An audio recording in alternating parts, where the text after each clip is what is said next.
Hello and welcome to the week 44 account update video for our Aphra grind now, I guess it is. We've got a lot of stuff to cover today, so let's get started. First and foremost, after we finished Executor, I was stabilizing the account with some teams as well as going for Aphra. I had pretty big dreams, all of these characters to at least gear 12. As you can see, some had relic requirements. Captain Han Solo taking a relic 3 for Jedi Knight Luke, for example. But there were a couple like Padme who also wanted Chirotechs and only going to gear 12. I think that was a bit ambitious. These are the 15 characters I have left to do. Padme, Rex, Mandalorian, Dark Trooper, and Gideon all require Chirotechs on top of the Chirotechs that I need to relic the characters I want to relic and gear up 000 and Hondo as well for Doctor Aphra. Everyone else should be doable. I should be able to get them all to gear 12 because they don't have Chirotech requirements. But after I unlock Aphra, I also want to gear up Aphra, which is even more Chirotechs, which means that these guys are going to get delayed even further, which means that my Jedi Knight Luke and then Jabba journey is also going to get delayed. I don't know if that's worthwhile. I don't know if that's worthwhile getting up those characters for those teams. Padme at gear 12 would probably be pretty tight. I can probably get away with not gearing up Gideon. I very much would like Dark Trooper to have a bit more damage, as well as speed and all the other benefits for getting higher gear. And Mando, I don't really use him, but I suppose I might if I have him at gear 12. Outside of that, we do need to relic Captain Han Solo, Rebel Officer Leia Organa, as well as another number of other characters for the Jedi Knight Luke journey. So that's just like hundreds and hundreds of Chirotechs I'm going to need. Again, on top of the hundreds and hundreds of Chirotechs I'm going to need for Doctor Aphra. But we'll see how it goes. After I've unlocked Doctor Aphra, I'll be doing Commander Luke Skywalker and 3PO. So most of those characters don't require Chirotechs to gear. So I will be able to, put it off a little bit longer. But that's what's been happening in that situation. What I'm currently farming is quite different because I'm kind of done with all of those characters. I finally got 000, the final character, to 7 stars yesterday. I have been able to farm up all of the Jedi Knight Luke requirements quite quickly. So now we're just... Oh my gosh. I'll be back. Yes, so as far as my farming is concerned, on my dark side nodes right now, going after Wicket so that I can get 3PO. Wicket's the last Ewok, other than Chirpa, but Chirpa's going to be pretty quick to finish off. Wicket's the last Ewok I need to start the 3PO journey seriously. On top of that, we've got Boosh, who is one of the last hard node characters I need for Jabba. She's nearly done, and most of those shards I got for free just during events. And I'm also farming this Zori node to get Leia up for Commander Luke Skywalker, but I think I'll keep going on the Zori node once Leia is done, just to have Zori 7-starred. I put a lot of effort into getting the comeuppance when that event was around, so it's worthwhile. Plus Zori was recently accelerated, so may as well finish it off. As for the light nodes, farming up command shuttle for Kylo Ren. I want to get the finalizer requirements up so that when the day I eventually go for CLS, I'll already have that finalizer up and running and it'll be good to go. Plus the Scion shards aren't bad either for when I want to do the Sith Triumvirate. And I'm farming this node for Commander Luke Skywalker as well, Luke Skywalker Farm Boy. I won't continue farming this node once Luke is at 7 stars. I'm not going to be using Echo in a really long time. He's not a pilot, so I think once I need Echo, I'll continue farming Echo. Also farming this Wrecker node so that I can get the BTLB Y-Wing Starfighter. That is a good Galactic Republic ship. And, you know, it's just got to be done. So once I'm finished with this node, the Skywalker node, I'm either going to move on to 3PO and Chewie, so that once I get CLS online, I'll have his whole team, or I'll move on to another ship node.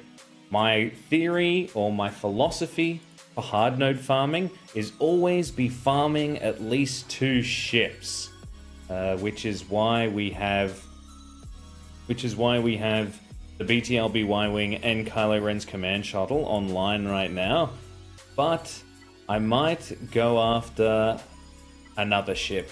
There are a few. Fennec Shand has a ship, plus she's required for Jabba.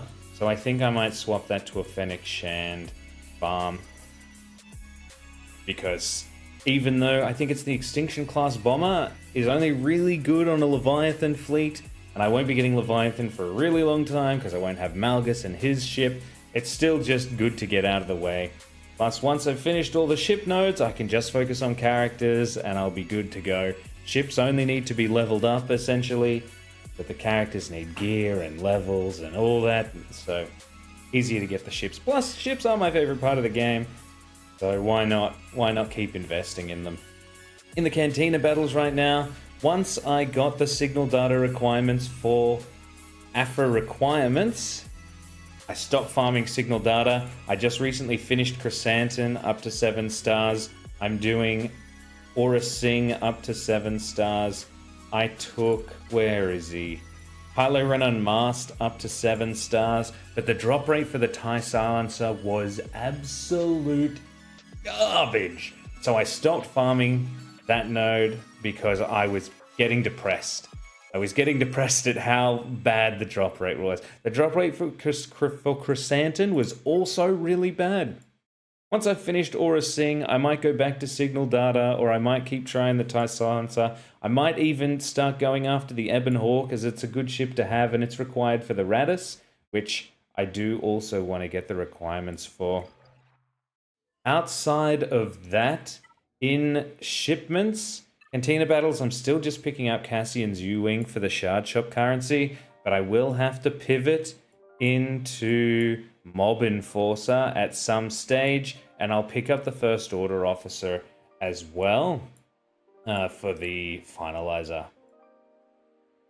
In the guild activity, I'm picking up Kylo Ren. I think I've got one more Kylo Ren to do there, as well as Gamorrean Guard. I think I just finished Shard farming up. So I'm mostly spending this guild activity currency on gear now, as most of the other characters I won't need for a long time, so I'm kind of just putting it off. Prestige is the only thing I'm buying with Squad Arena currency right now.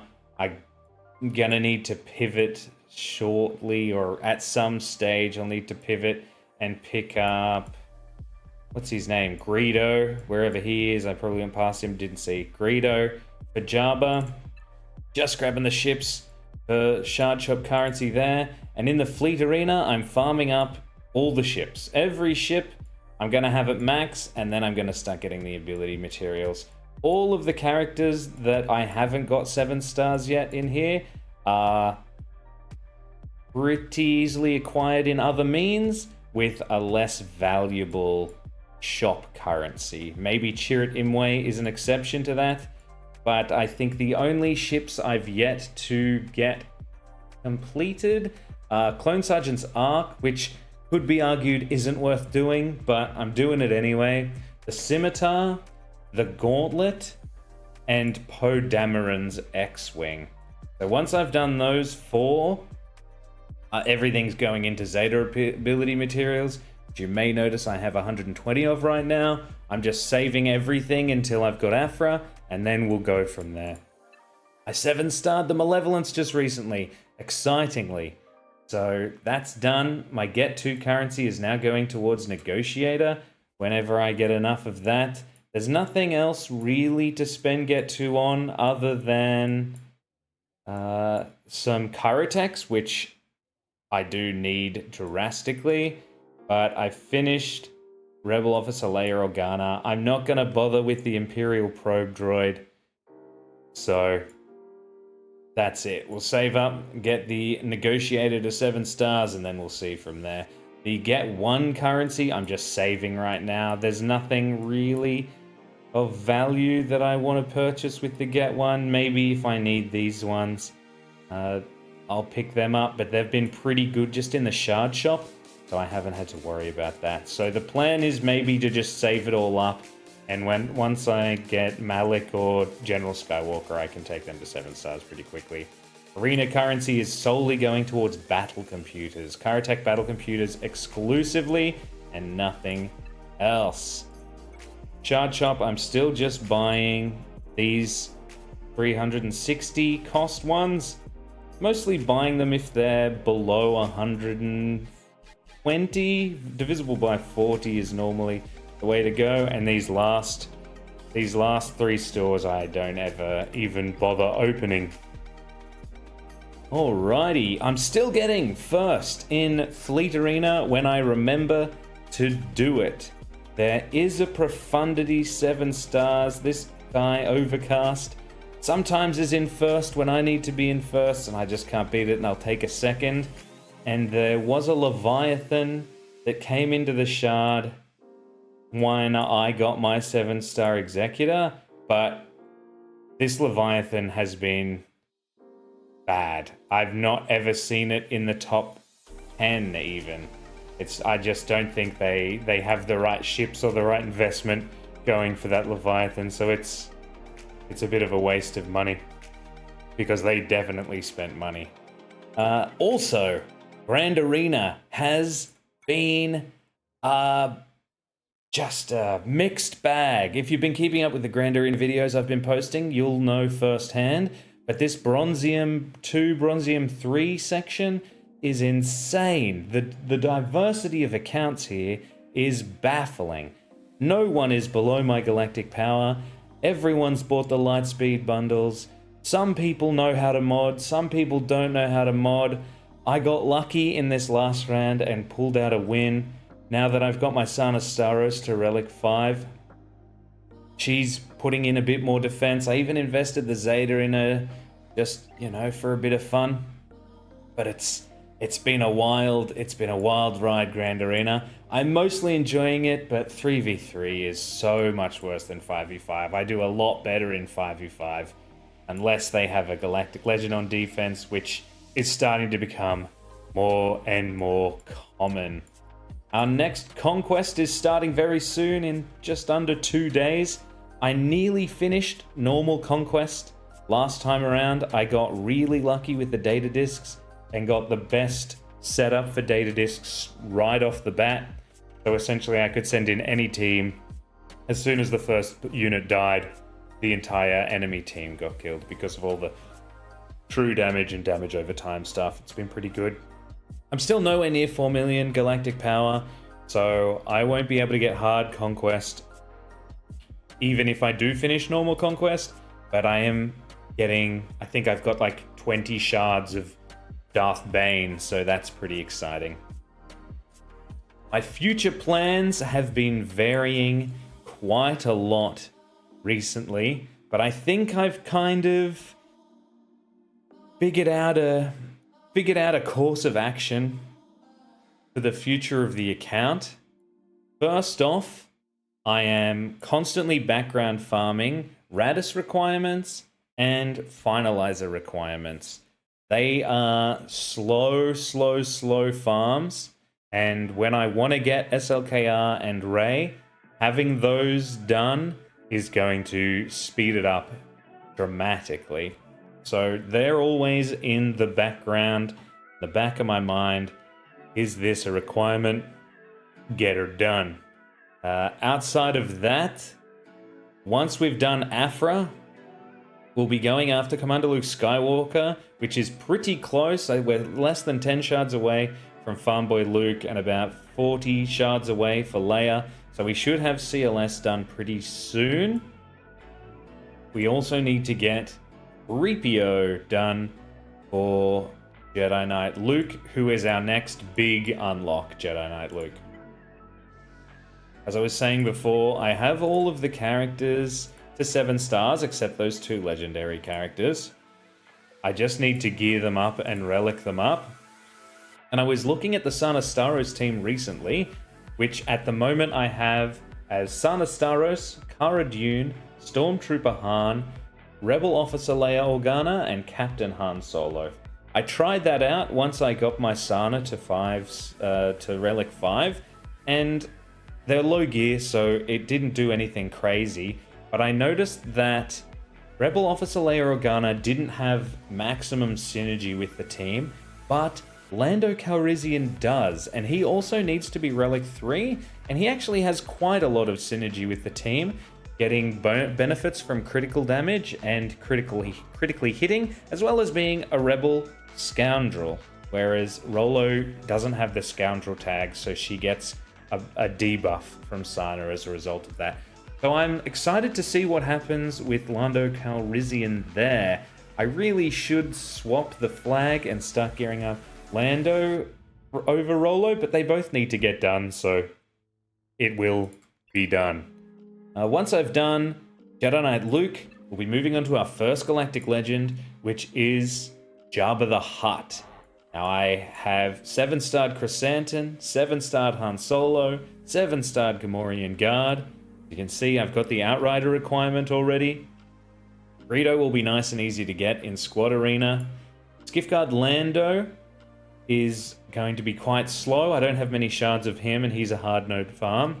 Jedi Knight Luke will be doing Jawa. I believe I've gotten to 7 stars from Bronzium packs. Ururur, I just got to 7 stars from Bronzium packs. 3PO, we know. Boosh, I'm about to finish. Aura, I'm about to finish. Fennec is the other slow acquisition as a hard node farm. And then Mob Enforcer is nice and easy to get to. So as far as 7-star requirements go for Jabba the Hutt, we're nearly there across the board. And then it's just relicking up these bad boys. Fortunately, I already have Boba Fett done, because Relic 7 is a pretty big ask. But yes, very exciting stuff. I'm really looking forward to Jabba the Hutt. All the extra stuff you get with Jabba the Hutt, as well as the fact that you pretty much get a team from his requirements, is really good. After we've done Jabba, I want to farm the Jedi Knight Cal requirements as they get accelerated. Because we only have 2 hard node farms for Jabba the Hutt, we're gonna have a lot more energy to spend.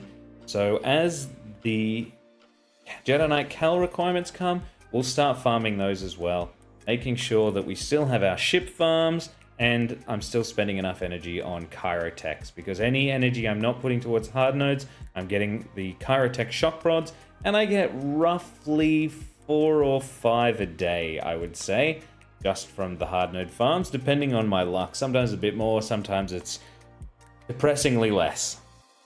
Once we've got that done, that's only Gear 12 requirements as well, so it shouldn't be too bad, but big Chirotech requirements. After I do a big journey, like one of the Galactic Legend ships or one of the Galactic Legends, I want to stop and do like a tier 3 or tier 4 farm, depending on the situation. But once we've done Jabba, we'll do Cal, and then Supreme Leader Kylo Ren. I have locked into my heart of hearts the desire to unlock BB-8 using Supreme Leader Kylo Ren. As he can be used, I want to use him. As a result, I won't be able to unlock Jedi Master Luke, who was originally going to be my next farm after Jabba, because you need Jedi Training Rey to get Jedi Master Luke, and you need BB-8 to get Jedi Training Rey. So we're going after SLKR instead, so that I can get BB-8, so that I can get Jedi Training Rey, so that I can get Jedi Master Luke.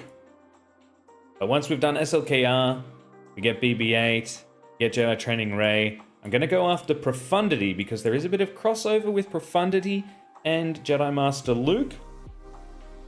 So why not do that? I have all of the Profundity ship requirements completed. The Rebel Y-Wing is the only one that isn't at 7 stars yet, and that should be getting there. I got that to 6 stars today. So by the time we get to Profundity in this journey, which is probably a year and a half to 2 years from now, we'll be able to get that nice and easy. After Profundity, because we've got the Mon Mothma team, and because we've got Outrider, I'll be going after Starkiller. Kyle Katarn is also required for Jedi Master Luke, I believe. So Dash Rendar, Kyle Katarn done. Then Darth Talon and Mara Jade kind of form the rest of the team. And then Jedi Master Luke. That is essentially the next 3 years of gameplay planned out. Whether I'm still playing this game in 3 years or not is a completely different story. But I have the next years roughly planned out. The meta might change, I might have to shift, but as it stands right now, that's the basic outline of the account for the next foreseeable future. I'm hoping that little bits and bobs pop up.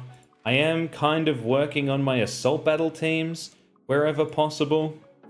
I can now get to the mythic tier for every assault battle except the Inquisitorious Tusken one. And I'm thinking of doing some background Tusken gearing and farming, as I've got most of the characters for the foreseeable future already farmed up.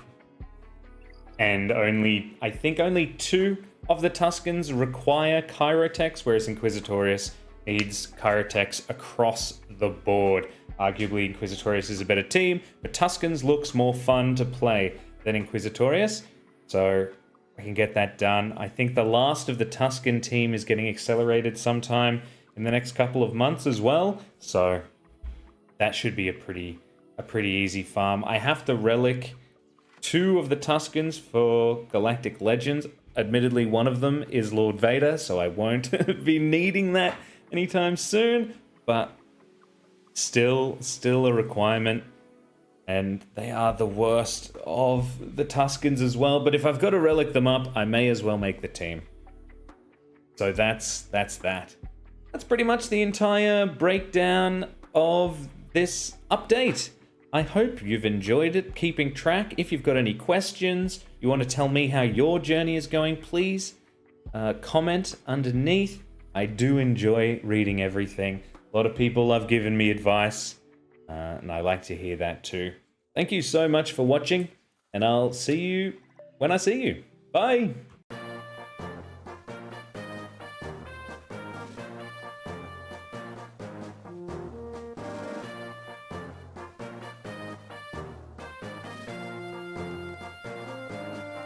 And scene, alright, the YouTube video's over, gang. The YouTube video's over.